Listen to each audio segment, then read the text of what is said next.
Talk Politics with Congressman Mike Ross is brought to you by the Arkansas State Chamber of Commerce and Associated Industries of Arkansas, because business matters. Impact Management Group, Public Relations and Public Affairs, over a decade of issue advocacy success. Connect Arkansas, empowering entrepreneurs and Arkansans through greater utilization of the Internet. And ConwayArkansas.org. Get smart. Visit ConwayArkansas.org and see why Conway is the smart choice for business, education, and more.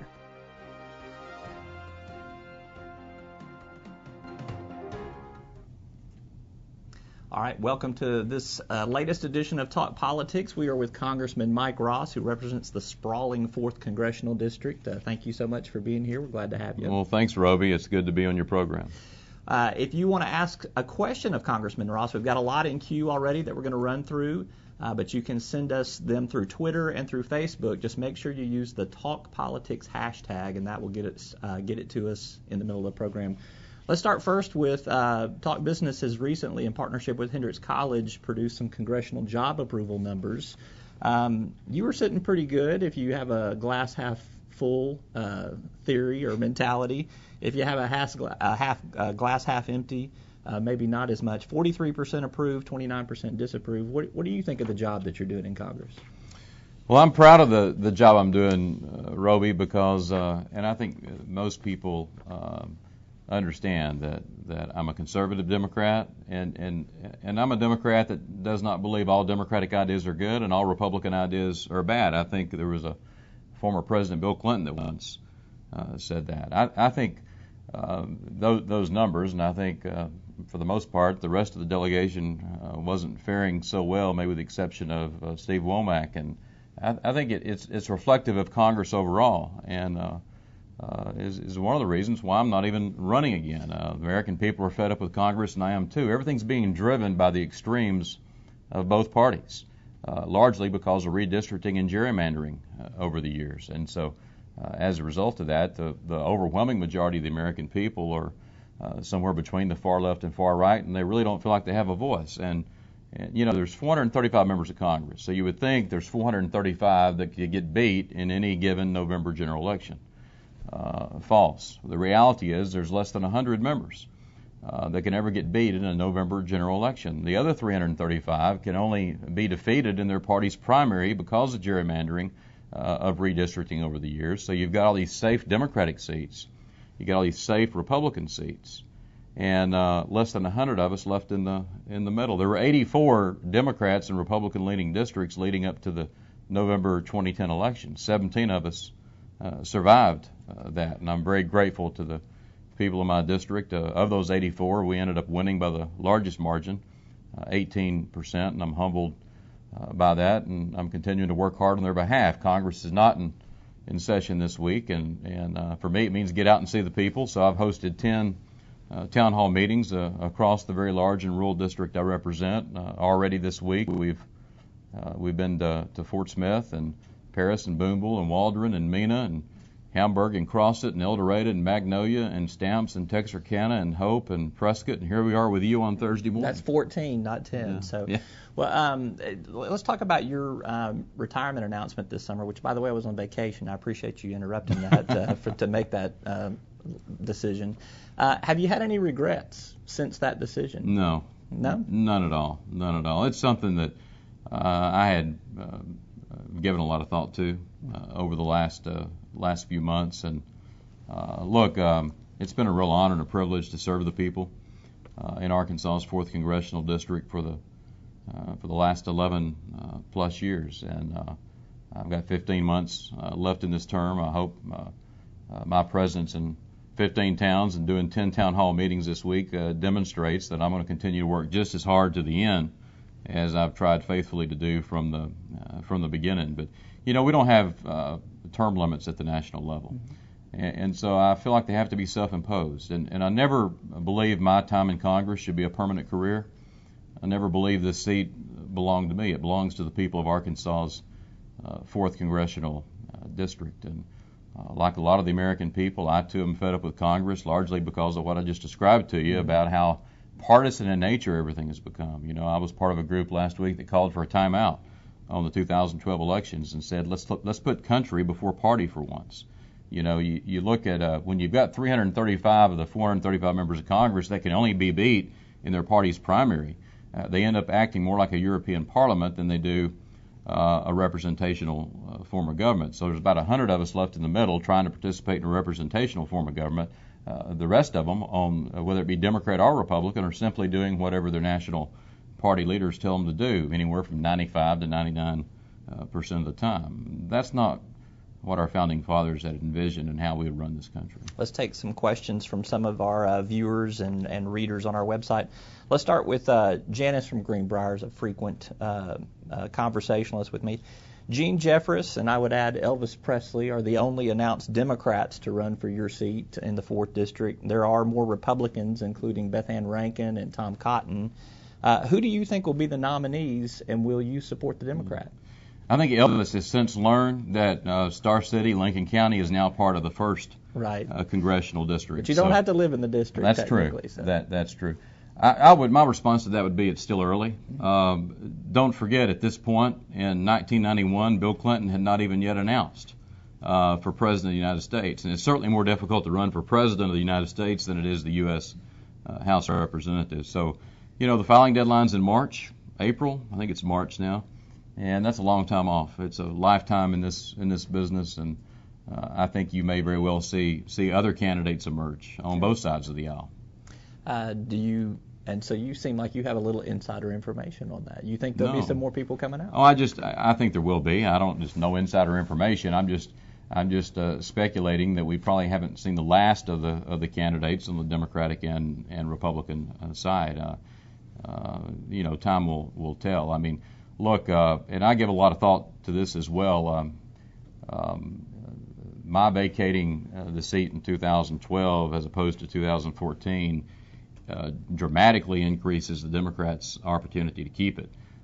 In a presidential year in our district, as you know, we have a swing district. It can go either way. That's why I've had a lot of tough and expensive races over the years. But for example, when you look at the presidential race 2008, and then you look at 2010, we had about 60,000 fewer people vote in the race for Congress in 2010 than we had in 2008. 10,000 of them were in Jefferson County. And I can promise you it wasn't the Tea Party or the Republicans staying home in a non-presidential year last year. So that gives any Democrat running for my seat about a 60,000 vote advantage that he would not have in a non-presidential year. I knew when I beat Jay Dickey back in 2000 that in order to do that I had to run in a presidential election year. And so I would not write off the 4th Congressional District for Democrats. I won it last year by 18%. I didn't even have an opponent when I announced that I wasn't seeking re-election. I think I know the people in the 4th District probably better than anyone, having served them for what will have been 12 years, and they're a very independent group, and they don't care if you got a D or an R by your name. They want to know, do you share their values, and are you going to work for them? It sounds like you are saying that it still leans Democrat, though, or there are some Democratic advantages there. Let's talk about another question here from Ron. How much of a factor do you think Obama will be in next year's election cycle? Well, I think he increases turnout among Democrats. I never bought into this notion that down ballot Democrats are going to perform badly, but just because President Obama may very well perform not so well in Arkansas based on what he did in 2008 and based on some of the polls that you guys have done. Look, anybody that's going to vote against a D for Congress simply because they're against President Obama, they weren't going to vote for that Democrat for Congress anyway. But being a presidential year and with President Obama on the ballot, like I said, that's going to increase the Democratic turnout by about 60,000 people in our district, and I think that bears well for the Democratic nominee. All right. John in El Dorado sends two questions. First one, the president has proposed raising taxes on millionaires. The Buffett rule is what he calls it. You've been asking constituents about it at your town hall and telephone town hall meetings. Will you be supporting that tax increase if it's coupled with spending cuts? Well, there's nothing in bill form yet, and there's a lot of I's to dot and a lot of T's to cross before ideas and speeches are put into bill form. on a recent telephone town hall I did, not scientific, but I don't know, we had 6,000 or 8,000 people participating, and the majority supported the idea. I think I'll say this: I think we need tax fairness. There is something wrong when some corporations pay 35% in taxes and others pay 0. There is certainly something wrong when the top 2% in this country, and this is not always the case, but when you have folks among the wealthy who are paying less a percentage of their income in taxes than middle-class working families, something's wrong with that, and that's why I do believe we need tax reform. Okay. John's second question. This question has been posed to Republican presidential candidates. I'd like to ask you, would you support $10 in spending cuts to $1 in tax hikes as a ratio for cutting and controlling the deficit? Why or why not? I've never thought about it in those terms. I can tell you that I recently held a press conference where I called on the super committee not to come up with $1.5 trillion in cuts, but to come up with $4 trillion in cuts. Look, we didn't get in this mess overnight. We're not going to get out of it overnight. It took George Washington through Jimmy Carter to put this country $1 trillion in debt. We've added the other $13 trillion, not in the last 3 years like some people believe, although we certainly haven't made it any better. But we have added it since 1981, and as those who have been following me know, as co-chair of the fiscally conservative Democratic Blue Dog Coalition, we've been sounding the alarm. We were sounding the alarms on the debt and deficit well before there was even a Tea Party. The challenge we've got is that cap, cut, and balance thing. Sure, I'm for cutting spending, and sure, I'm for balancing the budget. I was writing balanced budget amendments back when balanced budget amendments weren't cool. I can tell you that the cap business was phony business that the Republicans tried in the House because they wanted to cap spending at a level that we haven't been at since we've had Medicare and Medicaid. And so if you cap spending at 1966 levels, levels that were established when Medicare was only beginning, and I don't think Medicaid was in existence yet, basically what you're saying is abolishing those programs. And I'm adamantly opposed to privatizing or abolishing anything relating to Medicare, Medicaid, or Social Security. So I don't know how the ratio would work, but I've said we need tax reform, and I've said that we need to cut $4 trillion in spending. Here's the challenge we have. There's a lot of rhetoric out there, and both political parties play a lot of games, but here are the facts. If all we did this year, Roby, was fund Social Security, Medicare, Medicaid, and defense, and pay interest on the national debt, and that's what Republicans say, cut spending. So literally abolish all federal spending except Social Security, Medicare, Medicaid, defense, and pay interest on the debt. No Department of Education, agriculture, no Corps of Engineers. 1.1 million people would have lost their homes, $120 billion in damage from the recent floods on the Mississippi River. No air traffic controllers, just let the planes kind of dodge each other up in the clouds. I don't know, sell the Capitol to Donald Trump, I guess. But if you literally cut spending and abolish the federal government with the exception of Social Security, Medicare, Medicaid, and defense, and paid interest on the debt, and Democrats say raise taxes, so let's take the top 2% and put them back what they were paying under Clinton. If you did all those things that both sides are saying do, we would still be $500 billion in the red this year. And so my point is we're going to have to cut spending. We're going to have to reform Social Security, Medicare, and I'm not talking about cutting benefits for seniors today or even those nearing retirement age, but we got to reform those programs to ensure they're there for our children and our grandchildren, and tax reform, and growing the economy. It's going to take all those things if we're serious about getting our nation's fiscal house back in order again and getting this economy back on track and putting people back to work. Let's go to Tom in Fort Smith. I'd like to know your opinion on the United States Postal Service plan that would consolidate Arkansas mail processing operations to Little Rock. Yeah, I'm against closing the processing centers. I'm against closing the rural. That would save some money, though, wouldn't it? Well, let me tell you. Here's the thing: the postal not enough. The Postal Service, they're picking on the rural post offices. They're picking on rural states trying to close mail processing centers. When the real problems they got are at the top, and we need a change of leadership in the Postal Service in Washington, not in Arkansas. The Postal Service is losing What would that do, changing leadership in Washington in the Postal Service? Well, I know of, I used to be in business. I know a thing or two about running a small business and meeting a payroll every Friday. I know a lot of business folks that I think could do a better job than what's currently being done at the Postal Service. And so, they're running about they receive no general revenue. They're self-funded from box rent and the trinkets that sell at the counter and from postage. And certainly there's been a reduction in mail over the last few years as a result of email. And they're spending about $1 billion a month more than they're taking in. But rather than making the cuts that need to be made in Washington, they're picking on rural post offices and rural states like Arkansas, and they're not scratching the surface. It's kind of like at town hall meetings I get asked a lot about, let's cut foreign aid and our national debt problem is solved. Look, I don't think we should be supporting any country that doesn't support the United States 110%. I do think we've got to be there and support Israel. But the fact is, if you abolished all foreign aid, instead of having a $1.3 trillion deficit this year, it'd be 1.297. The same thing with the Postal Service.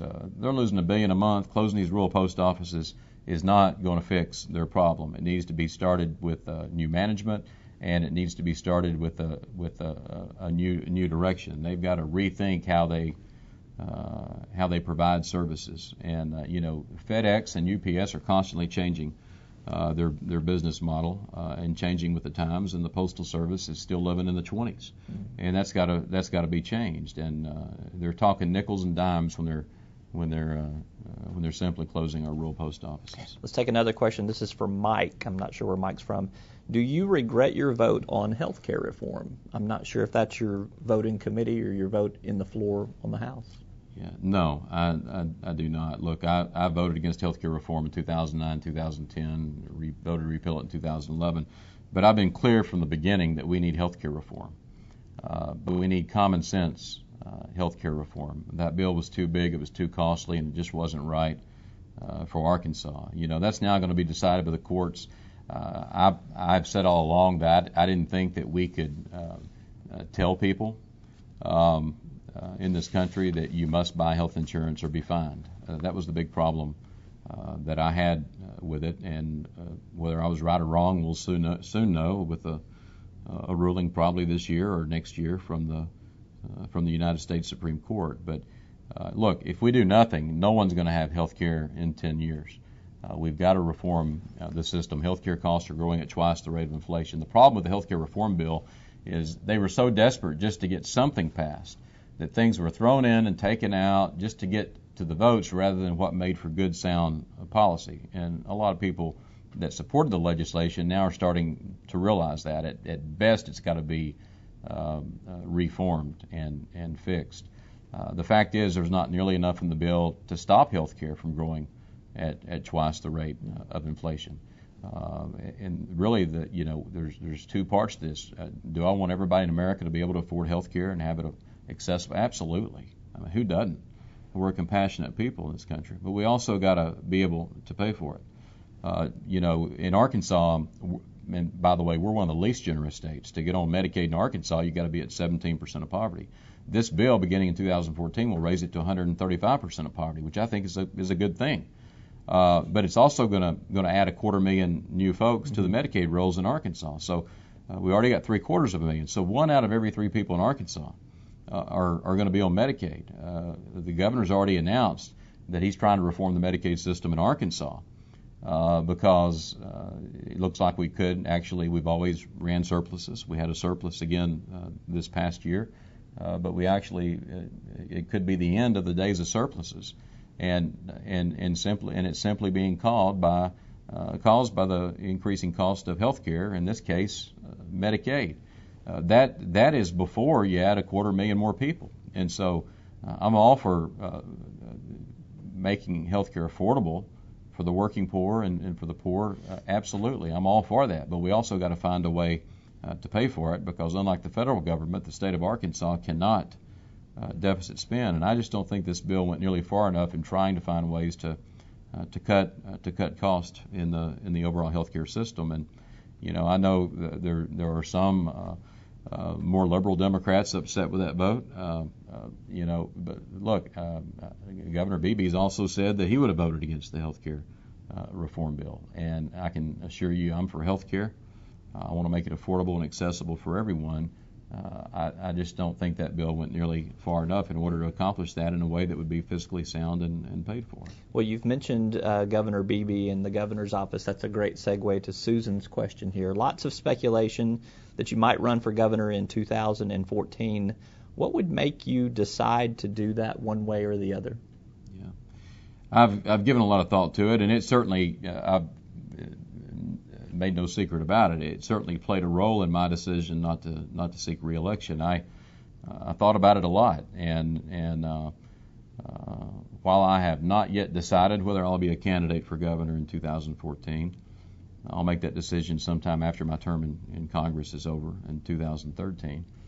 I did know this, that I felt like running for re-election would preclude me from running, and I wasn't ready to close the door on a potential run for governor. I don't know how it's the way I was raised. I just felt like it'd be wrong to run for re-election, ask people to send me back to Washington for 24 months, and 6 months into that term, announce I'm running for governor. I don't know how I could effectively do my job in Washington and wage a good campaign for governor at the same time when you're stuck in D.C. 3 or 4 nights a week. I watched a Republican, Nathan Dill in Georgia, and a Democrat, Neil Abercrombie in Hawaii, both try it, and they both ended up resigning.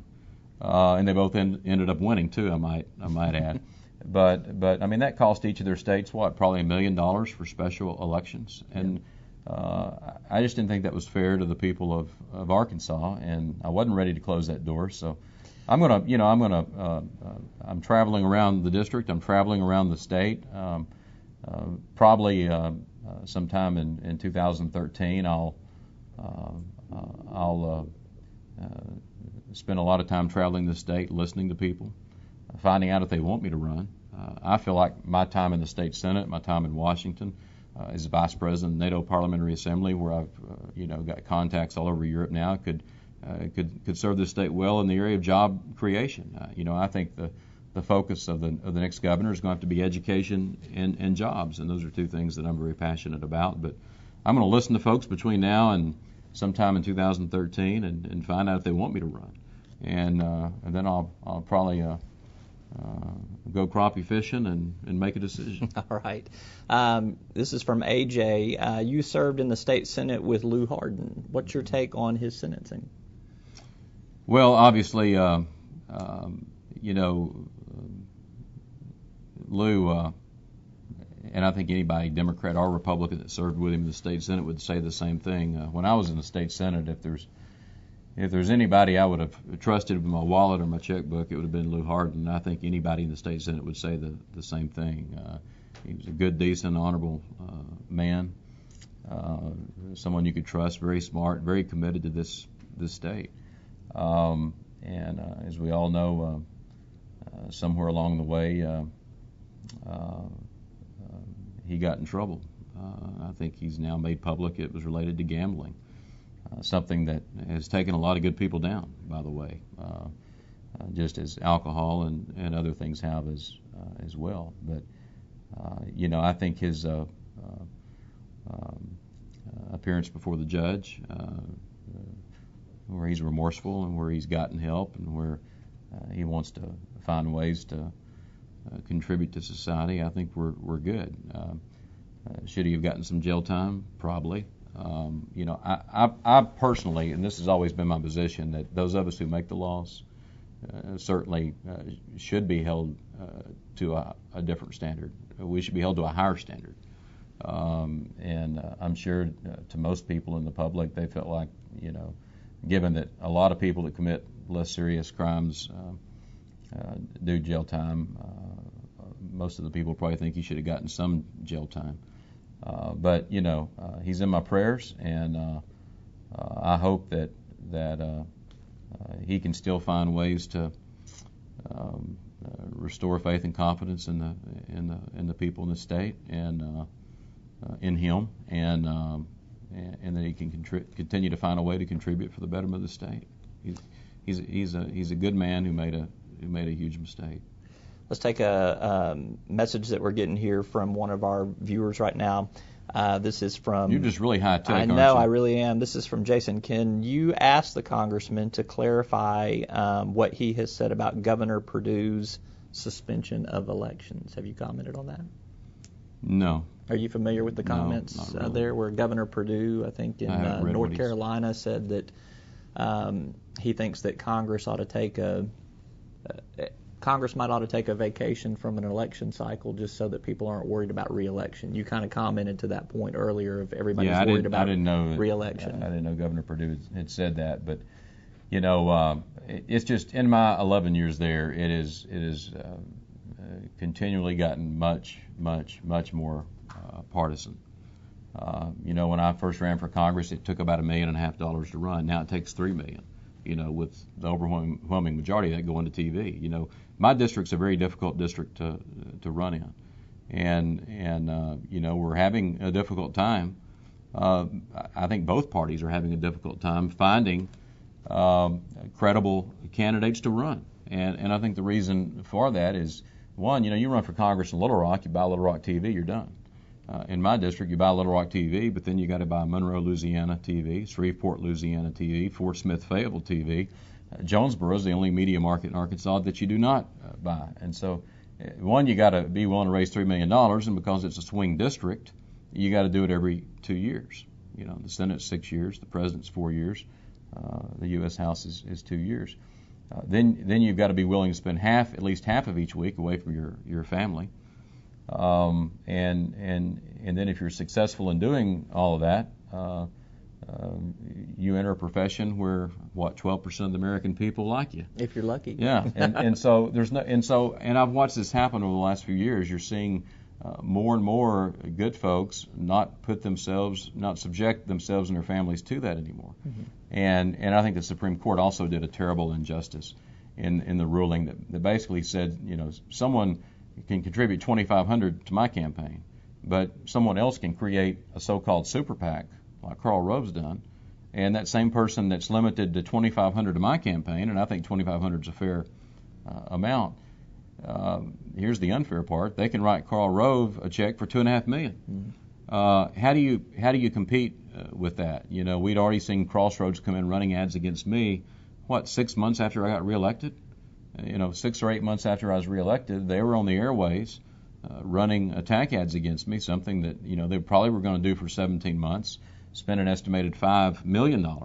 You know, when I first got in this business, first ran for the House, you know, you'd raise $1 million, $1.5 million, your opponent raised $1 million, $1.5 million, you go after it, you know. But now what the candidates actually spend themselves is a fraction of the money that's spent trying to influence the voters by all these outside groups. And I just think the Supreme Court did a terrible injustice in their ruling that allows, limits what people can contribute to a candidate, which I agree with, but not putting the same limits on how much can be contributed to these super PACs, allowing just, you know, millions of dollars in checks to be written by almost anonymous individuals. So, it's causing a lot of people not to want to run. But I guess to get back to more specific to your question, I think, you know, when I first got to Congress, pretty much the odd years, the non-election years, it wasn't so much political nonsense. It was people really trying to work and get the job done. And it was bad enough that we were working 1 out of 2 years. And on even years, election years, it was pretty much everything was political. Well, now it's political year-round. I mean, we'll cast lots of votes each week in the House. We may have 1 or 2 substantive votes each week in the House. The rest of the votes we cast all week are what I call gotcha votes. And both parties do it in terms of trying to, you know, get a vote to get you on record on a certain position that oftentimes has nothing to do with the bill, and they know it isn't going anywhere. It's simply to cause you to have to cast a vote that they can then take and twist and turn it into a 30-second TV ad and attack you on. And, you know, I think the American people are fed up with that. I mean, we've been elected to do a job, not to play politics. Well, this seems like what you're talking about, though. It seems like the toothpaste is out of the tube, though. You can't put it back in. So is that just people running for Congress have to know that that's the way that the game's going to get played in Washington? Or are you advocating some sort of change in the length of terms or the way that the cycles run? No, I never had a problem with a 2-year term. That's what's unique about the House. It's the people's House. I mean, in the Senate, it's a 6-year term. And if something happens to a senator, they die, retire, or whatever, a successor can be appointed.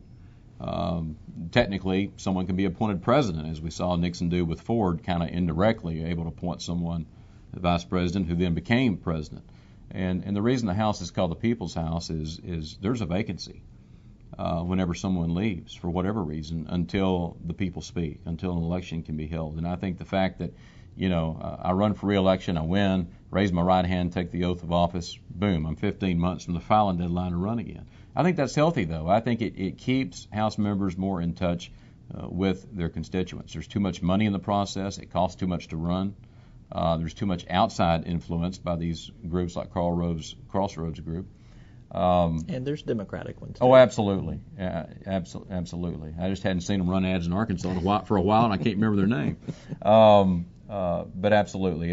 As I made it very clear early, both sides are guilty of this. And that's why I was part of a national press conference as co-chair of the Blue Dogs a few weeks ago to say, let's call a timeout on the 2012 elections and put country before party.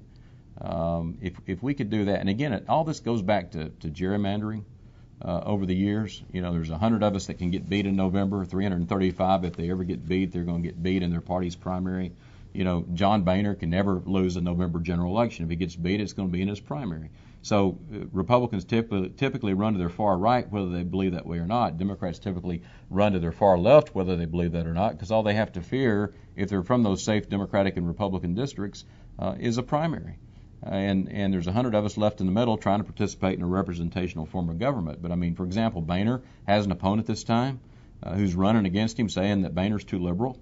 Pelosi always has an opponent in the primary running against her saying she's too conservative. And I think that really brings it all home. But I think if we could just get back to here's what the American people are going to demand. And I think if things don't change, because I've never seen the discourse this great, I've never seen the anger and frustration against Washington this great.